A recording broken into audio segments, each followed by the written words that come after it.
ലേവ്യ പുസ്തകത്തിൽ നിന്ന് ചില വാക്യങ്ങൾ കൂടെ ചേർത്ത് നമ്മുടെ ധ്യാനത്തിനായി നമുക്ക് വായിക്കാം. ലേവ്യ പുസ്തകം 16-ാം അധ്യായം അതിൻ്റെ 8. പിന്നെ അഹരോൻ യഹോവയ്ക്ക് എന്ന ഒരു ചീട്ടും അസസേലിന് എന്ന മറ്റൊരു ചീട്ടും ഇങ്ങനെ 2 കോലാട്ടുകൊറ്റിനും ചീട്ടിടാം. യഹോവയ്ക്കുള്ള ചീട്ട് വീണ കോലാട്ടുകൊറ്റിനെ അഹരോൻ കൊണ്ടുവന്ന് പാപയാഗമായി അർപ്പിക്കും. അസസേലിന് ചീട്ട് വീണ കോലാട്ടുകൊറ്റിനെയോ അതിനാൽ പ്രായശ്ചിത്തം കഴിക്കേണ്ടതിന് അതിനെ അസസേലിനെ മരുഭൂമിയിലേക്ക് വിട്ടയക്കേണ്ടതിനുമായി യഹോവയുടെ സന്നദ്ധിയിൽ ജീവനോടെ നിർത്തും.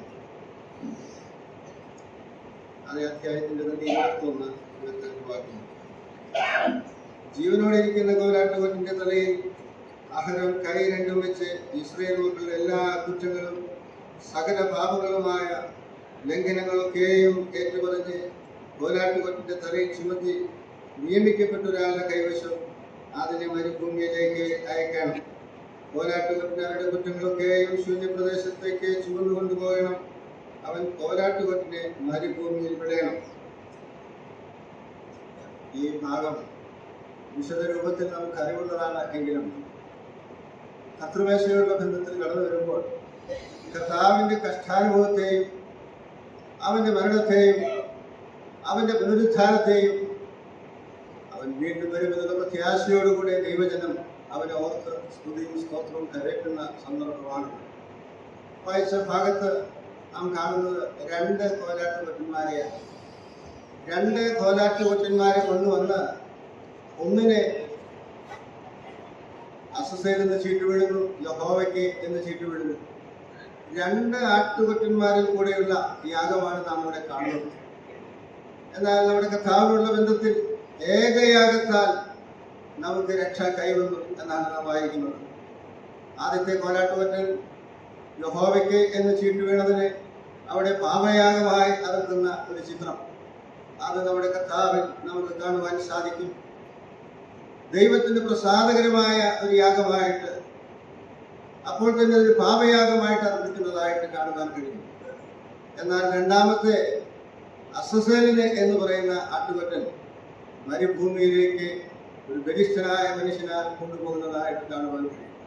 നമ്മുടെ കർത്താവ് കാൽവറിയിൽ അനുഭവിച്ച വ്യഥകളെ ഓർമ്മിക്കുവാൻ മതിയായ 2 ആട്ടുകൊറ്റന്മാരെയാണ് ഇവിടെ നാം കാണുന്നത്. യഹോവയ്ക്ക് പ്രസാദകരമായ ഒരു യാഗമാണ് നമ്മുടെ കർത്താവിലൂടെ കാൽവറിയിൽ നടന്നത്. അത് യഹോവയ്ക്ക് പ്രസാദകരമായിരുന്നു. അവൻ ഇഷ്ടം ചെയ്യുവാൻ വന്ന അവന്റെ പുത്രൻ യാഗമായി മരിക്കുന്ന കാഴ്ച. എന്നാൽ മരുഭൂമിയിലേക്ക് പോകുന്ന ആട്ടുകൊറ്റനോടുള്ള ബന്ധത്തിൽ നാം കാണുന്നത് ബലിഷ്ഠനായ ഒരു മനുഷ്യൻ അതിനെ മരുഭൂമിയിലേക്ക് കൊണ്ടുപോകുന്നതായിട്ട് കാണുവാൻ കഴിയുന്നു. മരുഭൂമിയെ കുറിച്ച് വിശുദ്ധ ബൈബിൾ പറയുന്ന വാക്കുകൾ നമുക്കറിയാം. സമയത്തിന്റെ പരിധി കൊണ്ട് ഞാൻ ആ ഭാഗത്തേക്ക് എടുത്തു വായിക്കാൻ ഉദ്ദേശിക്കുന്നില്ല. ഓളി കേൾക്കുന്ന മരുഭൂമി, അതുപോലെ തന്നെ ഭയങ്കരവും വലുതുമായ മരുഭൂമി, അറ്റം കാണാൻ കഴിയാതെ വെള്ളമില്ലാത്ത ഓളി കേൾക്കുന്ന ഭയങ്കരമായ മരുഭൂമി. അവിടെയുള്ളത് വിഷസർപ്പങ്ങളും ഉഗ്ര പാമ്പുകളും അതുപോലെ തേളുകളൊക്കെയാണ്. മനുഷ്യവാസമില്ലാതെ, എന്നാൽ സാത്താൻ അവിടെ നൃത്തം ചെയ്യുമെന്ന് ചിന്തിക്കാവുന്ന ആ നിലയിലുള്ള മരുഭൂമിയായിട്ടാണ് മരുഭൂമിയെ കാണുന്നത്. കേവലം ഒരു മരുഭൂമിയല്ല, ഭയാനകമായ ആ മരുഭൂമിയിലേക്ക് പോയ ഒരാളോ അല്ലെങ്കിൽ ഒരു മൃഗമോ തിരികെ വരുന്ന പ്രശ്നമില്ല. നാം സങ്കീർത്തനത്തിൽ വായിക്കുന്നു, നായ്ക്കളെന്നെ വളഞ്ഞു. അതുപോലെ തന്നെ ഭാഷാൻ കുറ്റന്മാരെ കുറിച്ച് ഭയാനകമായ ദുഷ്ടജീവികളാൽ വളയപ്പെടുന്ന ഒരു കോലാട്ടുകൊറ്റനാണ് അസസേലിനെ എന്ന പേരിൽ പോകുന്നത്. ആ ഇസ്രായേൽ മക്കളുടെ സകല പാപവും ചുമന്നുകൊണ്ടാണ് പോകുന്നത്. തിരിച്ചു വരുന്ന അവസ്ഥയില്ല. എന്നാൽ നമ്മുടെ കർത്താവ് ഒരു ലോകത്തിന്റെയും പാപം ചുമന്ന്, നമ്മുടെയും പാപം ചുമന്ന്, എന്റെയും പാപം ചുമന്ന് ആ മരുഭൂമിയിലേക്ക് പോകുന്ന കോലാട്ടുകൊറ്റനോടുള്ള ബന്ധത്തിൽ നമുക്ക് കാണുവാൻ കഴിയുന്നത് ക്രൂശിലേക്ക് ആ ചുമലിൽ അതിന്റെ ആ ക്രൂശും ചുമന്നുകൊണ്ട് കാൽവറിയിലേക്ക് നടന്നു നീങ്ങുന്ന ഒരു കർത്താവിനെയാണ് നമുക്ക് കാണുവാൻ കഴിയുന്നത്. ഈ കോലാട്ടുകൊറ്റൻ തിരികെ വരുന്നില്ല. ഒരളവിൽ അവിടെ മരിച്ചവസാനിച്ചു എന്ന് തന്നെ, ചത്തവസാനിച്ചു എന്ന് തന്നെ നമുക്ക് ചിന്തിക്കാൻ സാധിക്കും.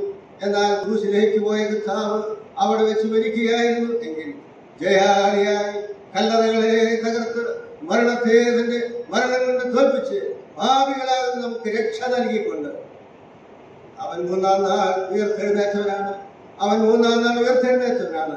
നമ്മുടെ പാപങ്ങൾ നിമിത്തം അവൻ അടിക്കപ്പെട്ടപ്പോൾ നേരത്തെ കർത്തദാസൻ ഓർപ്പിച്ചല്ലോ, അവൻ മിണ്ടാതിരുന്നു, വായെ തുറക്കാതിരുന്നു. അവൻ വായി തുറന്നാൽ ഭൂമി ഭസ്മമാകത്തക്ക നിലയിൽ ശക്തനായ ദൈവത്തിനാണ്. അവന്റെ ദൂതന്മാർ ആ നടപടികൾ തുടങ്ങിയാൽ നമുക്ക് രക്ഷയുണ്ടാകുമായിരുന്നില്ല. എന്നാൽ അവൻ നമ്മെ ഓർത്ത്, എന്നെ ഓർത്ത്, എന്റെ പാപത്തിൽ തന്നെ വിടിവിക്കുവാൻ മറ്റു മാർഗമില്ലായതുകൊണ്ട് നിശബ്ദനായിരിക്കുകയായിരുന്നു. പോരാട്ടുപറ്റിൽ മരുഭൂമിയിൽ വെള്ളമില്ലാത്ത പ്രദേശത്ത് ദാഹിച്ചു വരേണ്ട ചത്തു വീണു എങ്കിൽ നമ്മുടെ കർത്താവ് കാൽവരിയിൽ കിടന്നുകൊണ്ട് എനിക്ക് ദാഹിക്കുന്നു എന്ന് പറയുകയായിരുന്നു. നായ്ക്കൾ എന്നെ ചുറ്റി ഭാഷാൻപുത്രന്മാർ, അതുപോലെ തന്നെ ഭൂപക്ഷിയോടെ അലറുന്ന സിംഹങ്ങൾ എന്നൊക്കെയാണ് കർത്താവിന്റെ ക്രൂശീകരണത്തോട് വായിക്കുന്നത്. എന്നാൽ പ്രിയമുള്ളവരെ, നമുക്ക് വേണ്ടി കഷ്ടത അനുഭവിച്ച കർത്താവ് ജയാളിയായി ഉയർത്തെഴുന്നേറ്റ് മാത്രമല്ല, ആരംഭത്തിൽ നാം ഓർത്തതുപോലെ പുസ്തകം തുറപ്പാൻ അധികാരം ലഭിച്ചവനായി ഉയർക്കപ്പെട്ട കുഞ്ഞാട് നിൽക്കുന്നതായി കണ്ട് അവനെ ആരാധിപ്പാൻ ദൂതഗണങ്ങൾ തയ്യാറാകുന്നു. പേരെ നമ്മെ രക്ഷിപ്പാൻ വേണ്ടി ഈ ഭൂമിയിലേക്ക് വന്ന് അറക്കപ്പെട്ട കർത്താവിന്റെ മുൻപാകെ നമ്മുടെ സകല സ്തുതിയും സ്തോത്രവും നന്ദിയും ബഹുമാനവും മഹത്വവും അവനെ കാഴ്ചവെച്ചുകൊണ്ട് അവനെ ആരാധിപ്പാൻ, അവനെ വണങ്ങാം, അവനെ നമസ്കരിക്കാം. അവന്റെ വിലയേറിയ നാമം ഇന്നും എന്നേക്കും വാഴ്ത്തപ്പെടുമാറാകും.